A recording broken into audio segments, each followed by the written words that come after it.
As many Irish people have, I've looked at the devastation in Mariupol.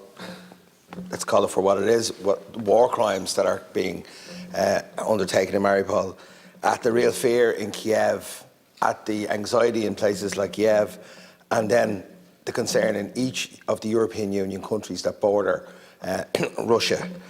And when you look at any of those pictures each night, when you talk to people in any of those places, it's very hard to be neutral.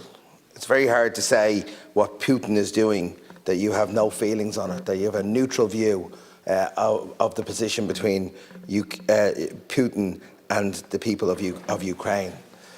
And I suppose I mention that because in the context of this debate, I believe the European Council meeting is an opportunity for us to restate our solidarity with the people of Ukraine, to restate our commitment to them in the face of utterly unacceptable infringement of their sovereign territory. But how can Ireland help in that context, and in the context also of us being neutral and having a long tradition of military neutrality? Because we know that even in the case of war on this island, that it was only solved by talking. It was only solved by us coming to an agreement. And we know that between Russia and the Ukraine, there will ultimately have to be an agreement. And so further escalating the conflict is not what is either needed or should be encouraged. And yet, so how do we react to the pictures of our desire to stand with Ukraine and at the same token play a part that Ireland can play and ensure that other powers do not escalate this conflict? And I believe the proud tradition we have in a humanitarian response is the best way that Ireland can respond, both with agencies that are on the ground, Irish agencies that have a long tradition of operating in these areas, but also at home.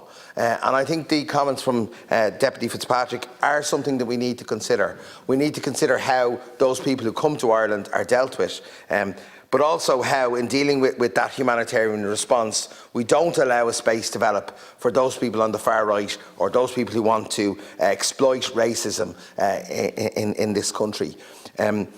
In doing so, we have to make sure that we don't bypass the people who've been seeking asylum in direct provision. There's a commitment of this government to end the direct provision system. We cannot satisfy the need of the Ukrainian people here in Ireland and bypass the people who are in direct provision. We can't satisfy the need for housing of the Ukrainian people and bypass the broader need for housing in this country. And the answer is not to help one over the other or to turn one against the other. The answer is to try and deal with both, and to ensure that the competition of resources does not become a competition, because we know that is the ultimate breeding ground for racism. So yes, we need to make sure that Ireland responds, and the suggestions in the Shannon that we have changed our policy on neutrality, I reject. Even in World War II, when we were very clearly military neutral during a war time, the government criticised the invasion of Belgium and France. Perhaps in hindsight they should have done far more in criticising an evil despot, but this government did criticise the invasion of small countries like Belgium and Holland. So that ensures that on this occasion we must at least do the same. In the last 2 seconds I have, we can't bypass the need to switch from carbon despots, and we must switch towards more renewable resources. A much broader topic.